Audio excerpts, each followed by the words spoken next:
Hello guys, class 11th। देखिए, हम cross product के बारे में बेसिक बातें कर चुके हैं और उसका स्पेशल केस देख चुके हैं। अभी बात करेंगे हम cross product in Cartesian form की और डिस्कस करेंगे कुछ न्यूमेरिकल्स। क्लियर है? तो देखिए, बात क्या कर रहे हैं हम, cross product in Cartesian form के बारे में डिस्कस करेंगे। ये बहुत ही इंपॉर्टेंट है, इसको समझते जाना। उसके बाद न्यूमेरिकल बहुत इजी लगेंगे अगर कार्टेशियन फॉर्म समझ आ गई है तो आपको। ठीक है, तो इसलिए पहले क्या करते हैं, हम कार्टेशियन फॉर्म को समझते हैं। क्या है हमारे पास, हम मान लेते हैं हमारे पास एक कोई ए वेक्टर है, उसको हम कार्टेशियन फॉर्म में अगर लिखेंगे तो क्या आएगा, ए एक्स आई कैप प्लस ए वाई जे कैप प्लस ए जेड के कैप। क्लियर है? इतना हमने लिखा इसको, ए वेक्टर को क्या, ए एक्स आई कैप प्लस ए वाई जे कैप प्लस ए जेड के कैप। अब हमारे पास कोई दूसरा वेक्टर है बी वेक्टर, उसको हमने क्या मान लिया, बी एक्स आई कैप, क्योंकि एक्स एक्सिस के अलोंग क्या है, आई कैप है, वाई एक्सिस के अलोंग क्या है, जे कैप है, जेड एक्सिस के अलोंग क्या है, के कैप है। तो बी एक्स आई कैप प्लस बी वाई जे कैप प्लस बी जेड के कैप। क्लियर है? इतना हमने दो वेक्टर माने, किसमें, कार्टेशियन फॉर्म में। एक है ए वेक्टर और दूसरा है बी वेक्टर। अब देखिए, हम इसको सोल्व करने का तरीका देखते हैं। क्या है हमारे पास, डिटर्मिनेंट फॉर्म में लिखेंगे इसको। डिटर्मिनेंट फॉर्म के बारे में आप +2 क्लास में चैप्टर है मैथ के अंदर, वो पढ़ेंगे इन डिटर्मिनेंट फॉर्म।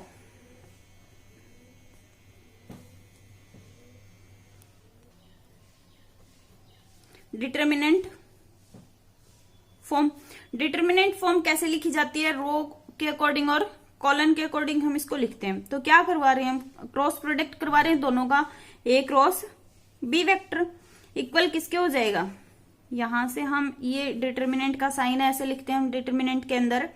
यहां से हम क्या मान लेते हैं, आई कैप जे कैप और ये क्या है, के कैप है। क्लियर है? तो इधर से लिखेंगे हम किसको, आई कैप की जो वैल्यूज है उनको, यहाँ पे जे कैप की वैल्यू, यहाँ पे के कैप की वैल्यू। तो हमारे पास ए क्रॉस बी करने जा रहे हैं। ए वेक्टर का आई कैप कौन है, ए एक्स है। यहाँ पे आई कैप का और कौन है, बी एक्स है। तो बी एक्स को इसके नीचे लिख देंगे, आई कैप के नीचे, जस्ट इधर नीचे। यहाँ पे जे कैप वाले लिखेंगे, जे कैप में कौन है, ए वाई और बी वाई। तो यहाँ लिखेंगे हम ए वाई और बी वाई। इधर ये के कैप का लिखेंगे क्या है, ए जेड और बी जेड। यहाँ लिखा हमने क्या, ए जेड, और इधर क्या लिखा हमने, बी जेड। क्लियर है? इतना। अभी देखिए हमारे पास यहाँ पे ये वाली क्या है, रो है। ये क्या है हमारे पास, रो है। क्लियर है? कितनी रो है हमारे पास, 2 हैं। और ये वाली क्या है हमारे पास, ये क्या है, कॉलन है। तो 3 क्या है हमारे पास, कॉलन हुए। ये क्या है, कॉलन हमारे पास। कौन कितने हैं, 3 है। और रो कितनी है, 2 है। क्लियर? इतना। तो अभी देखिए हम इसको कैसे सोल्व करेंगे, वैसा ही सेम टू सेम किसमें, न्यूमेरिकल के अंदर मेथड लगाएंगे। तो हम देखिए आई कैप लिखने जा रहे हैं सबसे पहले, आई कैप। तो आई कैप जब लिखते हैं तो क्या आता है, यहाँ पे ये फर्स्ट वाला जब आई कैप की बात करते हैं हम तो क्या होगा, -1 के साथ रो प्लस कॉलन, यानी कि कौन सा रो है और कौन सा कॉलन है। तो फर्स्ट क्या है, रो है हमारे पास। ये कौन सी रो है, फर्स्ट रो है। और कॉलन भी कौन सा है, यहाँ पे फर्स्ट है। तो यानी कि 1 रो की भी वैल्यू 1 आएगी और कॉलन की भी वैल्यू 1 आएगी, 1 + 1। क्लियर? इतना समझ में आया? इसके बाद देखिए हम क्या करते हैं, जिसको सोल्व करते हैं उसके ऊपर यहां इसको क्या कर देंगे, हाइड कर देंगे, आई जे के को और इस कॉलन को, और इधर वाली रो को करेंगे।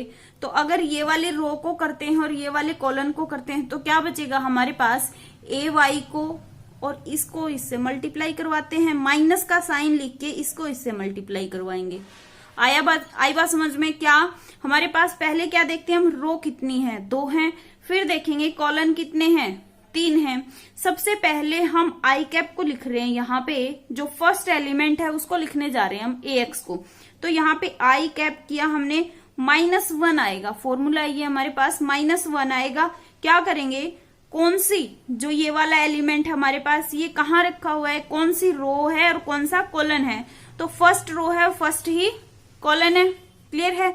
तो हम फर्स्ट रो है और फर्स्ट कॉलम को क्या कर देते हैं, हाइड कर देते हैं, यानी कि इनको ये क्या कर दिया हमने, इनको हाइड कर दिया। मल्टीप्लाई करवाएंगे तो बचा हुआ उसको हम मल्टीप्लाई करवाते हैं।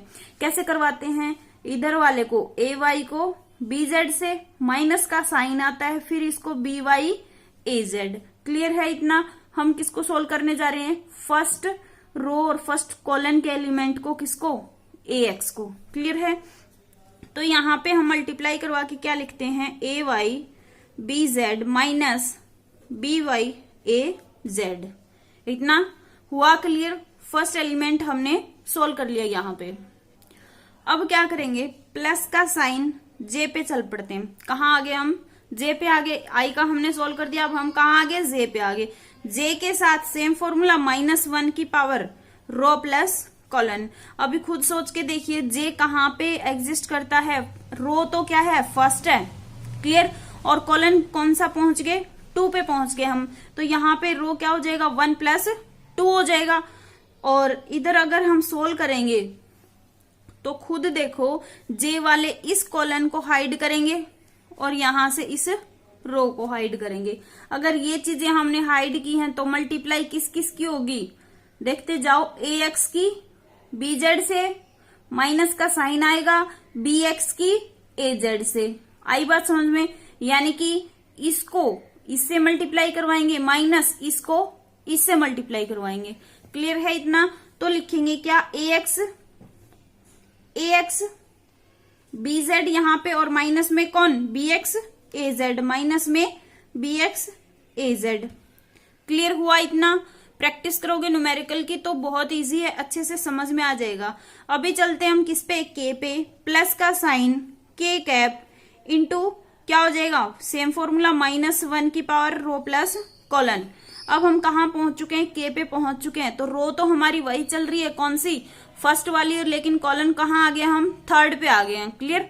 अब के कैप कर रहे हैं तो इस वाले कॉलन को हाइड करेंगे और रो को कौन से को, फर्स्ट को ही। अगर इस वाले कॉलन को और इस रो को हम हाइड करते हैं तो क्या आता है हमारे पास result, A X B Y. कैसे आया, दिख रहा है ना, A X B Y minus B X A Y. यानी कि इसको इससे और इसको इससे। क्लियर हुआ इतना। क्या आ जाएगा answer, A X B Y minus B X A Y. इतना हम कर चुके। आई जे के कैप को लिख चुके हैं। अब क्या करते हैं, इसको सोल्व करते हैं। देखिए सोल्व करने का तरीका क्या होगा, हमारे पास वैल्यू रख देंगे हम किसकी, रो और कॉलन की। तो आई कैप -1 की पावर, फर्स्ट ही रो है और फर्स्ट ही कॉलन है, तो 1 + 1 हो जाएगा, A Y B Z minus B Y A Z, plus J cap -1 की पावर, जे के लिए रो फर्स्ट है कॉलन सेकंड है, यानी कि 1 + 2 A X B Z minus B X A Z, plus के कैप -1 की power row plus colon, row first है कॉलन थर्ड है, डिस्कस कर चुके हैं। A X B Y minus B X A Y, इतना हो जाएगा यहां से। अभी देखिए आई कैप -1 की पावर 1 + 1 2, जब पावर इवन हो, 1 + 1 इवन है तो क्या हो जाएगा, -1 की पावर इवन है तो पॉजिटिव आएगा बाहर, यानी कि 1। तो आई कैप की 1 से मल्टीप्लाई करवाएंगे, क्या आ जाएगा, आई कैप ही आ जाएगा, A Y B Z minus B Y A Z, इतना हुआ। यहां से देखिए -1 की पावर 1 + 2 है 3 होगी हमारे पास, -1 की पावर 3, तो 3 क्या है, ओड है हमारे पास। जब -1 की पावर ओड होती है तो वैल्यू क्या आती है हमारे पास, माइनस में ही आती है, यानी कि -1 को जब जे से मल्टीप्लाई करवाएंगे जे कैप आ जाएगा। क्लियर हुआ इतना। ये तो पता ही है कैसे हुआ, -1 को की पावर 2 है, यानी कि -1 को -1 से 2 बार मल्टीप्लाई करवाते हैं तो माइनस माइनस प्लस हो जाता है। सेम ऐसे ही जब यहाँ पे हम 3 पावर कर रहे हैं तो 3 से मल्टीप्लाई करवाएंगे तो माइनस माइनस प्लस हो जाएगा, प्लस को माइनस से करवाते हैं तो -1 आता है।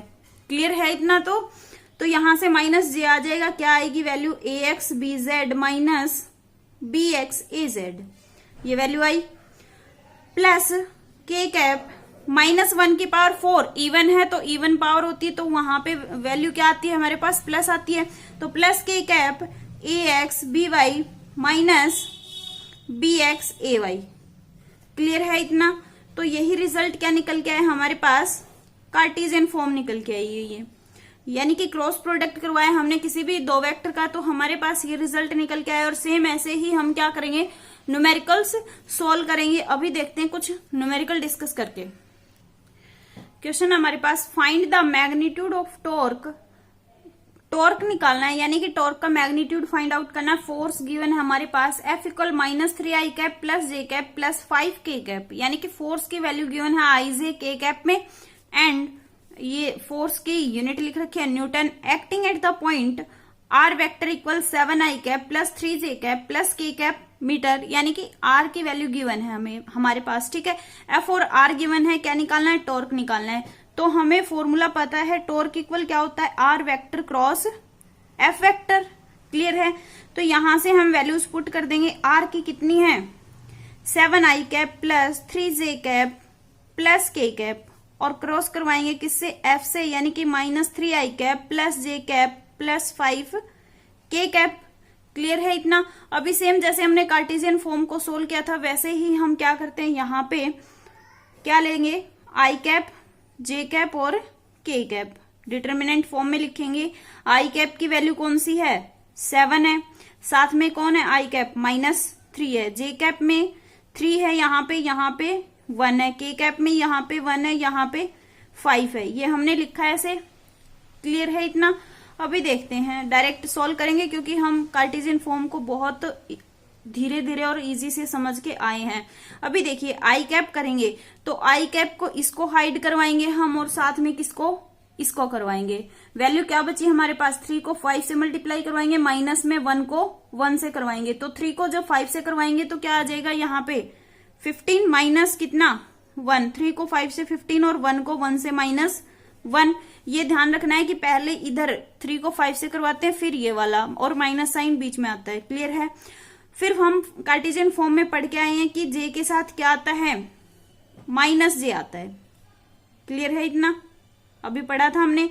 तो j वाले को इसको हाइड करवाएंगे, इसको हाइड करवाते साथ में इसको। क्लियर? क्या बचेगा? 7 को 5 से करवाएंगे और माइनस का साइन साथ में, और -3 को 1 से करवाएंगे। तो क्या होगा? यहां से देखिए क्या होगा। 7 को 5 से 35, और माइनस हमारे पास फॉर्मूला के अंदर आता है, और -3 ये है, तो -3 को 1 से करवाएंगे तो -3 हो जाएगा। माइनस ये है, माइनस माइनस +3 हो जाएगा। क्लियर? थोड़ा सा फास्ट तो नहीं बोल रही। क्या आ जाएगा? प्लस k कैप, साथ में क्या होगा? इसको हाइड करेंगे k कैप के लिए और इसको हाइड करेंगे, तो क्या आ जाएगा? 7 को 1 से करेंगे 7, माइनस फॉर्मूला के अंदर माइनस ये है, तो माइनस माइनस प्लस हो जाएगा, और 3 को 3 से करेंगे 9। 7 इंटू 1 7, माइनस हमारा फॉर्मूला में है, और माइनस ये माइनस को 3 से कर रहे हैं, तो 3 इंटू 3 9 प्लस 9 आ जाएगा। क्लियर इतना? यहां से जब हम सोल्व करते हैं तो 15 - 1 14 आई कैप माइनस 35 और 3 कितना होता है? 38 जे कैप। नेक्स्ट कितना हो जाएगा? 9 और 7 16 प्लस 16 के कैप। इतना हुआ हमारे पास। अब क्या बोल रहा है? कि मैग्नीट्यूड निकलवा रहा है टॉर्क का। यहाँ पे टॉर्क का जब मैग्नीट्यूड निकालेंगे तो क्या करते हैं हम? अंडररूट आई कैप के साथ क्या है? 14 स्क्वायर प्लस हमारे पास जे के साथ क्या है? -38 स्क्वायर प्लस 16 स्क्वायर। यही निकलेगा। ऐसे ही निकालते हैं मैग्नीट्यूड।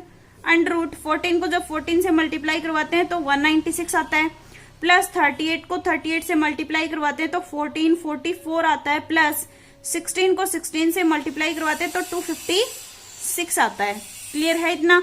अभी 196 1444 प्लस 256 को ऐड करेंगे हम तो क्या निकल के आएगा, और उसका फिर अंडररूट ले लेते हैं तो हम डायरेक्ट सॉल्व करके लिख देंगे। यहाँ पे 43.54 न्यूटन किसका था? फोर्स का, और इंटू में आर इंटू एफ ही था ना टॉर्क का फॉर्मूला, तो torque equal R into F है। फोर्स की यूनिट क्या है हमारे पास? न्यूटन, और आर कितना है? मीटर, तो न्यूटन मीटर आ जाएगा। ये क्या आ गया हमारे पास?